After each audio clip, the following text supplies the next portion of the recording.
Tonight, a look back 1 year later after the discovery of 751 unmarked graves at Cowessess First Nation.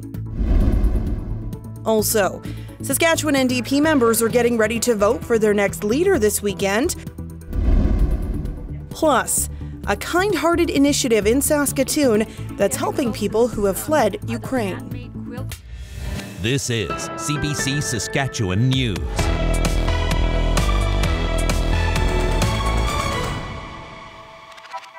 It is Friday, June 24th, and the CBC Saskatchewan News starts right now. Good evening, and thank you for joining us. Today marks 1 year since Cowessess First Nation announced to Canada and the rest of the world the preliminary finding of 751 unmarked graves. Alexander Kwan brings us more on what this past year has meant to residential school survivors and the community alike. And a warning, this story contains distressing details. And there could be as much time as I spend on this earth trying to heal. I don't think I ever will. Like many Indigenous people, the topic of residential schools is painful for Barry Kennedy. A member of Carry the Kettle First Nation, Barry was separated from his family in the mid-1960s. In his 7 years at residential schools, he suffered physical abuse, his identity reduced to just a number. Part of his time was spent at Marival Indian Residential School. And a year ago, an announcement of a preliminary discovery on the grounds where that school once stood. We have hit 751 unmarked graves. The history of Canada's history that's been hidden all these years. You know, society has to educate itself. We hear about people saying that, did that really happen? Or that was the best thing for them? Well, I'll tell you it wasn't. While Marival is now gone, Cowessess First Nation remains. Chief Cadmus Delorme's announcement about the unmarked graves on its grounds turned the world's gaze to the community. Delorme says it launched the First Nation into a path of healing and gave Canadians a dark history lesson. We as a country, we inherited this. Nobody today created residential schools Indian Act 60 scoop. So we don't have to feel bad, but we have to show action. Delorme says it's the duty of Canadians to accept the truth about the harm caused by residential schools, and only then will it be possible for reconciliation. While Delorme didn't attend residential schools, much of his family did. It stripped them of their language, culture, and the ability to pass those on to future generations. But that's slowly changing. My 5-year-old daughter and my mom are really close again. And so my vertical lineage is back. And your number? 361. The road to healing looks different for everyone.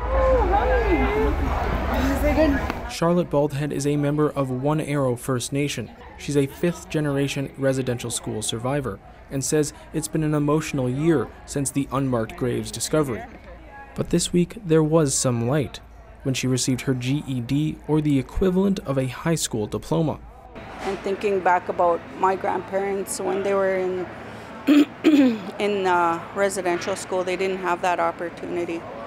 And so I feel like I'm doing a great honor to them. In Cowessess, ground-penetrating radar searches are mostly complete, and the work to identify the people buried there continues. That's meant digging through Catholic Church archives and collecting oral history. For survivors and their families, getting answers is just beginning. Alexander Kwan, CBC News, Cowessess First Nation. The National Indian Residential School Crisis Line provides support to survivors and others affected. You can access referral services 24 hours a day, 7 days a week. The number is 1-866-925-4419. The U.S. Supreme Court today struck down long-standing constitutional protections for abortion. The ruling has infuriated abortion rights supporters and prompted political leaders of all stripes to comment on it. U.S. President Joe Biden denounced the decision, calling it a sad day for his country. Today, the Supreme Court of the United States expressly took away a constitutional right from the American people that it had already recognized. They didn't limit it, they simply took it away. Americans who oppose the ruling and those who support it took to the streets in the U.S. Capitol after the decision was announced. It effectively overturned Roe v. Wade, a 1973 ruling that determined a pregnant woman has the right to get an abortion. About half of the states in the country are now expected to introduce new restrictions or outright bans on the procedure. 13 states have already drafted such laws, and that could take effect in weeks. The U.S. Supreme Court's decision has elicited strong reaction around the world, including here in Canada. Nicole Williams has more. Today's a difficult day. Prime Minister Justin Trudeau in Rwanda struggling to find the right words. He criticized the U.S. Supreme Court's decision. Let me be really clear. In Canada, we will always defend women's rights to choose. Despite such reassurances, Trudeau's foreign affairs minister had a stark warning for Canadians. Your vote matters. And no country in the world, including Canada, is immune to what's going on in the United States. For many years, Conservative caucus members have introduced private members' bills seeking to protect the rights of a fetus. But in a statement, opposition leader Candice Bergen says access to abortion was not restricted under Prime Minister Stephen Harper, and the Conservative Party will not introduce legislation or reopen the abortion debate. Still, today's decision to overturn Roe v. Wade in the U.S. has many wondering about the possible impact on this side of the border.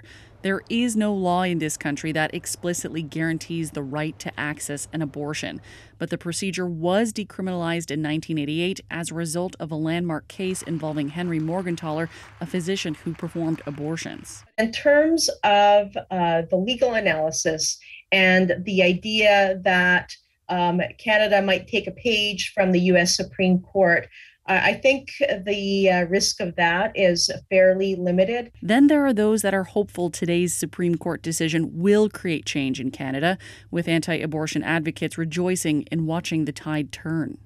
We're definitely looking forward to the possibility of reigniting the abortion debate here in Canada, and we hope that eventually we'll see protection for the preborn here as well. While many here feel secure about Canada's abortion rights, across the country, advocates are still worried about access to the procedure and say there's still a lot more work to be done to serve those that make that choice. Nicole Williams, CBC News, Ottawa. The Saskatchewan NDP will select a new leader on Sunday in Regina. Ryan Miley announced earlier this year he would step down. Regina MLA Carla Beck and Saskatoon lawyer Caitlin Harvey are the two people vying for the top job. Adam Hunter gives us a preview. Carla Beck has represented Regina Lakeview for 6 years. She's received endorsements for more than half of the NDP caucus and had a 1-month advantage in starting her campaign over her opponent. She also has a big fundraising lead. Beck's message to members is a plan to grow the party and to improve its image. What is also very clear to me, through 6 years in opposition, is that in order to make real and lasting change, we have to be able to form government. I'm increasingly hearing from people right across the province that they're looking for change. Beck has pitched herself as a bridge builder and says she wants to meet people in the middle. I want to see this province thrive. I think that there's opportunity being left on the table right now. We're seeing young people leaving our province. We're seeing, whole areas of the economy that are not being realized, opportunity that's not being realized. Beck's opponent, Caitlin Harvey, has a different pitch to members. She says for too long, NDP leadership has ignored the will of party members, specifically around policies involving climate change. She says that issue is also a blind spot for the government. We've got a lot of people whose jobs and futures are on the line, and the government is pretending like this doesn't exist. This isn't an issue that we need to address right now. Harvey says the NDP's plan is to get elected and then implement policy. She says she wants to do the opposite. And she says that's why some have suggested the creation of a new party. Definitely a lot of talk about another party and a lot of support for a labor-oriented, workers-oriented, sustainable jobs, sustainable future-oriented party. And so, we're doing our best to give the NDP basically a second chance. NDP members will decide which vision for the party they want with a vote on Sunday in Regina. And for the first time, the party will elect a woman to lead it. Adam Hunter, CBC News, Regina. Excavation work is complete around the Regina General Hospital. It's part of exploratory work being done ahead of a potential parkade on the site. Crews dug up the northwest part of the parking lot after ground-penetrating radar showed some unexplained irregularities. They found brick and mortar, debris from old buildings. The Saskatchewan Health Authority says there was no evidence of historical burials at the site, so the holes have been filled with gravel. Tomorrow, that part of the parking lot will reopen. Officials told CBC earlier this month that the planning phase of the project continues to be on time and on budget. RCMP north of Regina are investigating after some Indigenous regalia was stolen from a home in Cowessess First Nation. Police are trying to track down 3 pieces in particular. That includes a white eagle fan along with a beaded beret and breastplate, both of which are blue and white with feathers. RCMP say the theft was discovered 3 weeks ago and these items have not been seen since. Anyone with information is asked to call Punish RCMP or Crime Stoppers. The Snowbirds aerobatic team is putting its performances on temporary hold due to what it's calling a technical issue with its planes. Specifically, the parachutes attached to the pilot's ejection seats. A possible problem was discovered during some routine maintenance last weekend. The Air Force says all parachutes on Snowbirds aircrafts will have to be retested and repacked into the seats. The team was scheduled to perform at air shows in New Brunswick next week, but that will likely need to be canceled. The Air Force is hopeful the Snowbirds will be back in the Air for Canada Day celebrations in Ottawa. Well, just as quickly as it blew in, it blew out. The massive system that rolled through Saskatchewan last night put on quite a show and left quite a bit of damage too. What's to come as we roll into the weekend? Christy Kleiman-Haga will have the details after the break. Stay with us.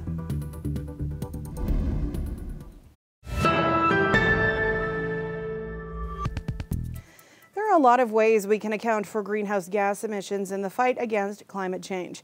One of those ways is a carbon budget. We've heard a lot about them, but how exactly do they work and how much carbon dioxide is left? Meteorologist Christy Kleiman-Haga takes a look. You probably have a budget for your house or your personal spending, but what do you know about carbon budgets? Instead of money, a carbon budget looks at carbon dioxide, a greenhouse gas that traps heat in our atmosphere. We add carbon dioxide to our atmosphere every day in all kinds of ways, and the more we add, the more we heat up. At a certain point, we will put too much carbon dioxide into the atmosphere to prevent raising the Earth's average temperature by 1.5 or 2 degrees, which is the goal set by the Paris Agreement. You can think of that as overspending, and that's where budgeting comes in. A carbon budget tells us how much carbon dioxide we can emit in order to stay below a certain level of warming. Carbon budgets come with a degree of uncertainty, factoring in the likelihood we hit targets and even breaking down how much carbon dioxide each country can produce. So while it's a pretty straightforward concept, carbon budgeting can get complicated very quickly. Think of it like a pie. It's all the remaining carbon dioxide allowed for the planet, and Canada is responsible for about 2% of the world's emissions. So should we also get 2% of the remaining carbon? That would come at an expense of developing countries, which typically produce far less carbon. So in that sense, do we divide it by population, which would shrink our slice down so much we'd likely burn through it within a few years. A United Nations panel on climate change found we have about 500 gigatons of CO2 until we hit our cap, and a 50% chance to limit warming to 1.5 degrees. And that's the number all countries will have to work towards, whether they have a carbon budget or not. Canada, for instance, doesn't have one. Instead, we use emission targets that include certain reductions in different time frames in order to reach net zero by 2050. But some scientists are pushing for that to change. Head to our website for more. This weather update is brought to you by Capital GMC Buick Cadillac. The exclusive export event is back.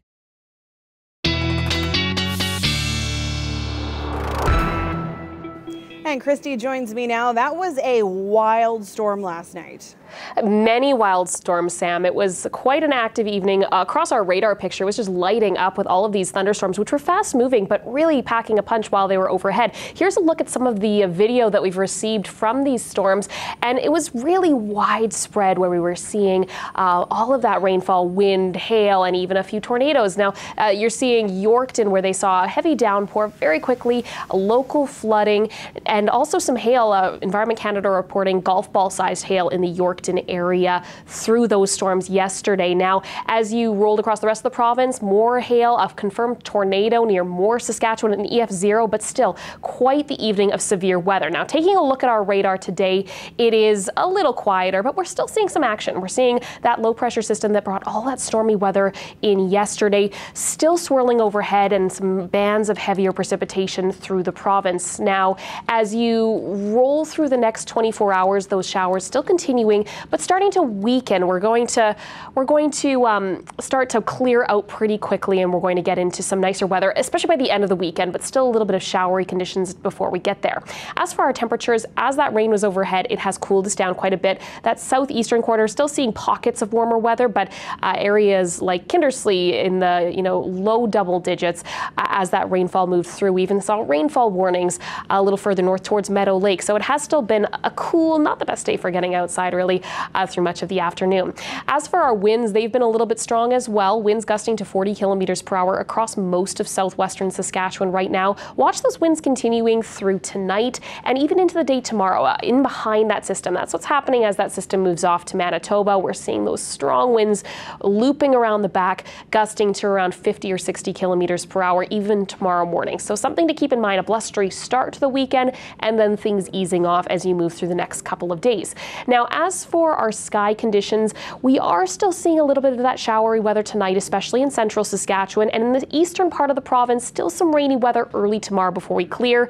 And that's not all for the weekend. We're going to see some showery conditions in northern Saskatchewan with a secondary low just skirting across the province, that looking to move through late Sunday into Monday, but that rainfall really isolated to further north in Saskatchewan. Here's a look at our forecasted winds for the next 24 hours. You can see tomorrow morning still quite gusty, especially in that southeastern corner of the province, and then easing up. Still a little breezy on and off through the weekend, but really the strongest of those winds will be past us by the time we get to later tomorrow afternoon. As for Regina's forecast over the next 7 days, 19 tomorrow. Again, showers early in the day. You could see some breaks of sunshine in the afternoon, but there is an isolated risk of a thunderstorm passing through later in the evening as well. So it is going to be a bit of an unsettled day. Up to 25 by Sunday, and that sunshine taking you into early next week. So a beautiful start to the next work week, and then getting into a little more showery weather as you move through midweek next week. And into Saskatoon for your day tomorrow, 21 degrees, the risk of some thunderstorm activity and again, windy conditions. Sunshine moving in for your Sunday, 25 there. Temperatures holding pretty warm into early next week, and it looks like you are going to start the week on a clear side. 21 degrees for your Monday. Temperatures starting to cool off though again midweek. We're going to see another system making its way through, looking to bring another round of precipitation into your Wednesday. I know we've had quite a bit of it, especially in the Saskatoon area, but a little more showery weather next week, and then clearing out towards the end of next week. So even though we are getting a little bit of a break for maybe the next couple of days in terms of very active weather, Sam, we still have some on the horizon. So it has been an active week, and it looks like it continues to be so. All right. Thanks, Christy. You're welcome.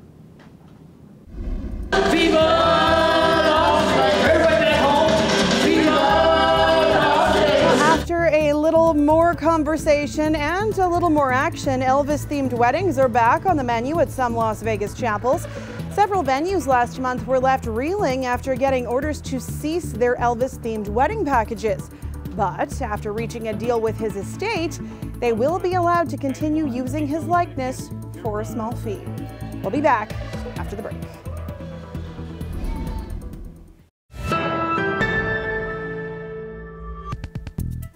It looks like a store full of clothing, linen, food, toys, and more.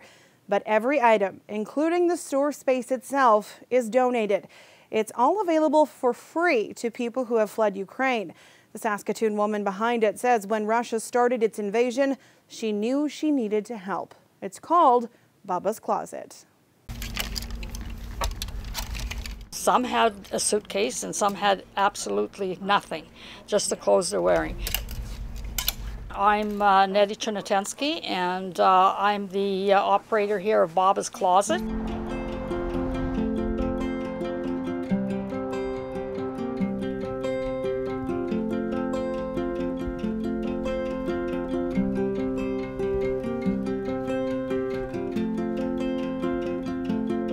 When they arrive here, their host family will bring them in, and we exchange hugs and dress them and welcome them as best we can. They shop around and they're in awe. They just cannot believe how reaching we are to them, and all the stuff that they can choose from, and how welcoming the people are in Saskatoon. Every quilt is either handmade, quilted, or done on a long arm machine. And then when I give them a quilt, that's when they break down. A lot of tears are shed because it's kind of a personal gift already. It's made with love. It's made with hands-on, hey? And I would say a good 90% of them will break down and cry. And I give them the hugs and, tell them it's okay to cry and accept this gift from the ladies that have worked so hard to pass on to them.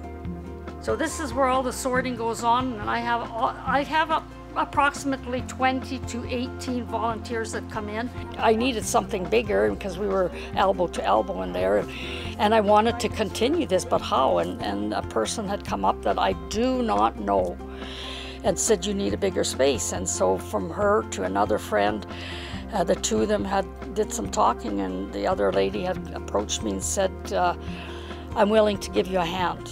And we went shopping one day and looking for space, and we found this space, and she's paying the lease for 1 year for this place. So it's not only affecting those coming from Ukraine, it's affecting those giving. And they'll give, and especially if somebody's in the store where I can introduce them, say, this is a couple from Ukraine, I'd like you to meet them, and they welcome them to Canada or to Saskatoon. And you can see that in them. They feel like, gee, I'm really doing something good here, hey? We'll have a little chit-chat, and in Ukrainian the best we can.